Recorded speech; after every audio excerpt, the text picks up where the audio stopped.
जी। बिस्मिल्लाहिर्रहमानिर्रहीम। इस वक्त हम अमीर हैदर बोसन फार्म अड्डा बोसन बन बोसन के पास मौजूद हैं। ये मलिक हसनैन बोसन साहब का फार्म है और माशाल्लाह ये इनकी ये नर्सरी है जहाँ पर इन्होंने ये सिंजड़ी को इस एरिया में जो है वो क्राफ्ट करके तैयार कर रहे हैं पौधे। हम लोग वैसे ये रिकमेंड करते हैं कि जहाँ पे नर्सरी हो वो आम के पौधों के नीचे नहीं होनी चाहिए, उससे जो बीमारी है वो ज़्यादा आती है। लेकिन ये नर्सरी सेहतमंद है, इसको ये प्रॉपर जो है हर महीने फंजीसाइड का स्प्रे भी कर रहे हैं, खाद भी दे रहे हैं, तो इसकी ग्रोथ जो है बहुत अच्छी है। अब हम कहते हैं कि पौधों को जो है हमने ट्रेंड करके, जैसे ये पौधा है इसकी ट्रेनिंग नीचे हो चुकी है 80 सेंटीमीटर पे, और इसकी अब हम टिपिंग भी कर रहे हैं और टिपिंग के साथ साथ जो अमूदी ब्रांचेज हैं उसको हम साथ साथ ख़त्म कर रहे हैं। तो टिपिंग हमने जो है वो हाथ से करनी है, लेकिन कोई ब्रांच हमने काटनी है तो वो फिर हमने उसको उसके लिए कटर इस्तेमाल करना है। कटर का इस्तेमाल कम से कम रखना है ताकि हमारा जो है वो बीमारी जो फैलती है वो कटर से फैलती है। तो ये हम इसकी पौधों की हम टिपिंग करते जाएंगे।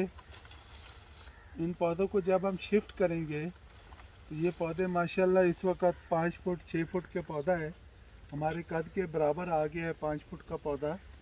तो इस पौधे को हम जो है अब फील्ड में तैयार करके ले जाएंगे। इजिप्ट में, मिस्र में हमने टूर किया तो हमने यही देखा कि जो पौधा हम तैयार करके ले जाते हैं वो स्मॉल ट्री सिस्टम में बहुत ज़्यादा कामयाब होता है। तो हमारी भी यहाँ पर ये लर्निंग हुई है कि अगर हमने देसी पौधा है तो देसी पौधा हमने अवॉइड करना है कि वो डायरेक्ट हम फील्ड में लगाएं। देसी पौधा सिर्फ वो लोग लगाएं जो बिल्कुल नए हैं, मैंगो को ही नहीं जानते। तो वो उनके लिए है कि वो चलो थोड़ी सी उनकी लर्निंग होती रहेगी और वो कम कास्ट में अगर नुकसान होता है तो कम होगा, और अगर फ़ायदा भी होगा तो वो फिर सीखते रहेंगे। तो किसी ने अगर सीखना है, मैंगो को समझना है, तो वो तो अपना देसी पौधा ही लगाए। लेकिन जो लोग मैंगो को जानते हैं, समझते हैं, उनके लिए ज़रूरी है कि एक मुकम्मल तैयार पौधा उसकी हर लिहाज से जो है सेटिंग हुई भी हो, उसकी ट्रेनिंग हुई भी हो, उसकी टिपिंग हुई भी हो और उसकी हाइट भी अच्छी हो, उस पौधे को आपने फील्ड में शिफ्ट करना है ताकि आप 2 साल उस पर मेहनत करें, तीसरे साल और चौथे साल में जाकर वो आपको एक अच्छी प्रोडक्शन दे रहा हो। तो मेरे साथ ये हमारे मैनेजर हैं छोटू, तो ये माशाल्लाह हार्ड वर्कर हैं और बहुत अच्छा काम करते हैं। ये हाजी मलिक हसनैन बोसन साहब के जो हैं बहुत पुराने जो हैं खिदमतगार भी हैं, और ये माली साहब हैं हमारे साथ। तो ये इनकी भी बहुत मेहनत है। तो इसी मेहनत से जो है ये आपको ये पौधों की सेहत से भी आपको अंदाज़ा हो रहा होगा कि यहाँ पर पौधे की सेहत जो है वो कितनी अच्छी है।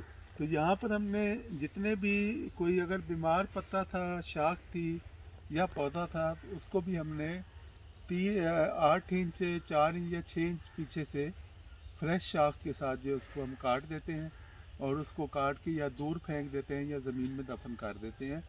हमने जो है बीमार जो पौधा है वो तो बिल्कुल शिफ्ट नहीं करना, और कोई मुकम्मल बीमार पौधा होता है तो उसको हम वैसे ही डिस्कार्ड कर देते हैं। तो आए आपको ये इस तरफ भी व्यू दिखाते हैं। ये काफ़ी अच्छी नर्सरी है, यहाँ पर तकरीबन 5000 से ज़्यादा पौधे मौजूद हैं और तमाम पौधे जो हैं वो बेहतरीन हाइट के हैं। इस पौधे को भी आप देख लें, ये इसकी मुकम्मल स्टेम मजबूत है और इसकी यहाँ पे ये ट्रेनिंग हुई भी है। और इसको अब हम यहाँ पे ये देखें, ये कुछ बीमार है तो इसको हमने एक नोड पीछे से हमने इसे काट देना है। इसी तरह से ये भी बीमार है तो इसको भी हम एक नोड पीछे से काट देंगे। तो इन चीज़ों को जो है हमने, बाकी हम जो जहाँ टिपिंग करनी है उससे टिपिंग कर लेंगे, लेकिन इस पौधे की थोड़ी सी कैनोपी को सेट करना है तो इसके हम जो एक्स्ट्रा ऑर्डिनरी जो बड़ा हुआ है इसको भी हम जो है वो यहाँ से काट देंगे और इसको भी यहाँ से काट। अब ये पौधा जो है अपनी एक शक्ल में आ गया है। तो इसकी हमने जो फालतू ब्रांचेज और फालतू और बीमार शाख थी वो सारी हमने काट दी है।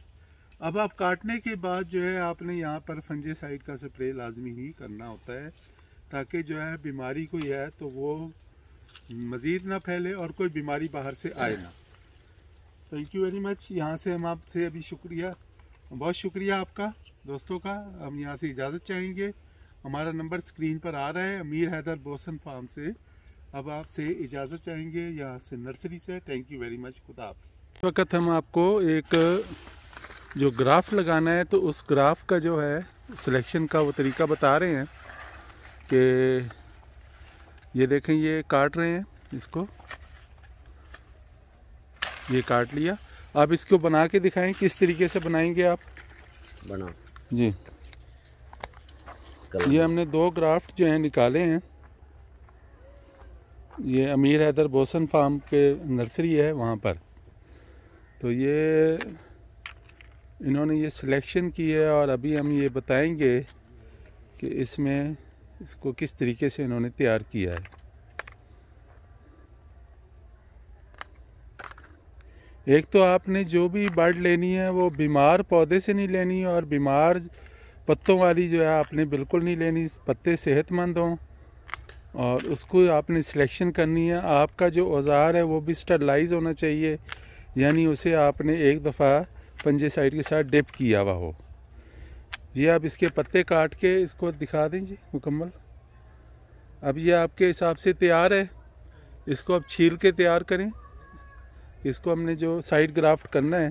अब ये दूसरा है, इसको भी काट लें आप।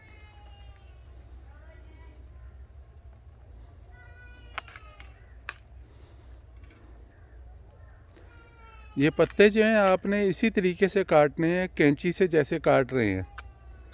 इन पत्तों को हाथ से नहीं तोड़ना कि वहाँ पे जो है वो फिर आपका इसकी एनर्जी जो है वो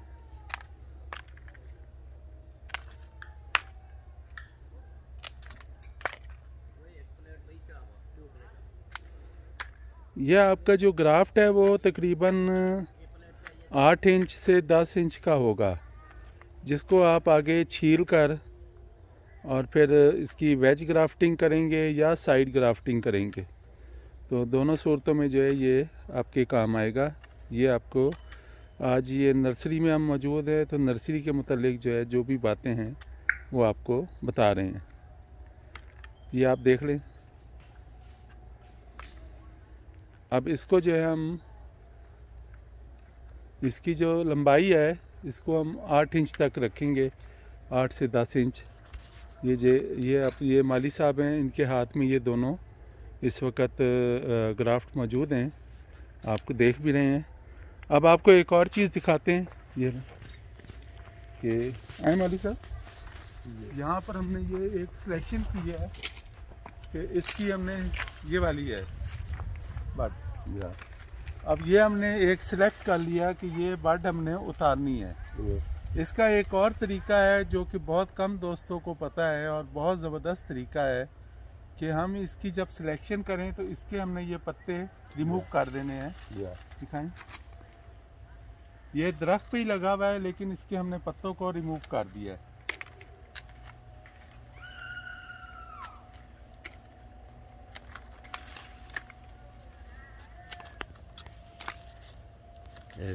डाउन हो गई, चेक करा क्या वजह। ये हुन ठीक हो गई, आ गई सही। एक मिनट, लाल बटन दबा। हाँ ठीक है। अच्छा, ये अभी हम आपको एक और तरीका बता रहे हैं। ये आपने ये दरख्त के ऊपर ही था, इसको हमने यहाँ पर इसके हमने ये पत्ते जो हैं ये काट रहे हैं।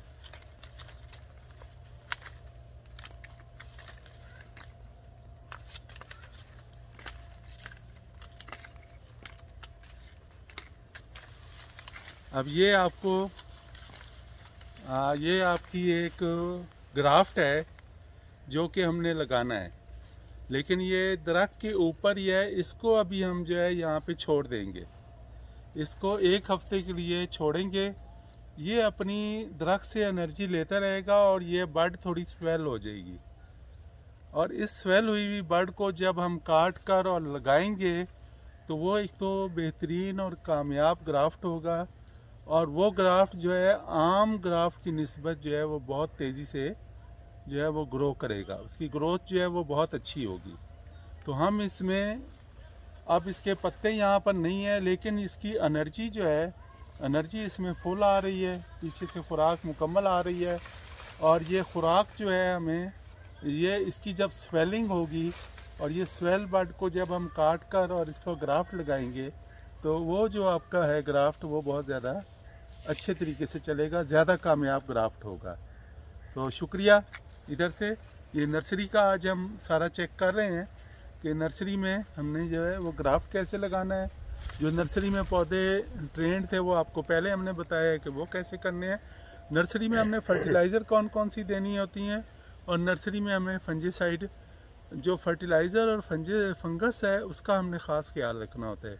को नर्सरी में जो डिफरेंट बीमारियां हैं उसके मुतालिक हम आपको बाद में किसी दिन बताएंगे, और उसमें आपने कौन कौन सी फर्टिलाइज़र देनी है वो भी हम किसी अगले लेक्चर में आपको बताएंगे। अभी हम आपको सिर्फ ये बता रहे हैं कि आपके जो ऑलरेडी बड़े पौधे हैं उनको कैसे ट्रेंड करना है, उनकी कैसे टिपिंग करनी है, और जो ग्राफ्ट है उसकी सिलेक्शन कैसे करनी है, और ग्राफ्ट कैसे लगाना है वो भी अभी आपको दिखाते हैं। Thank you very much.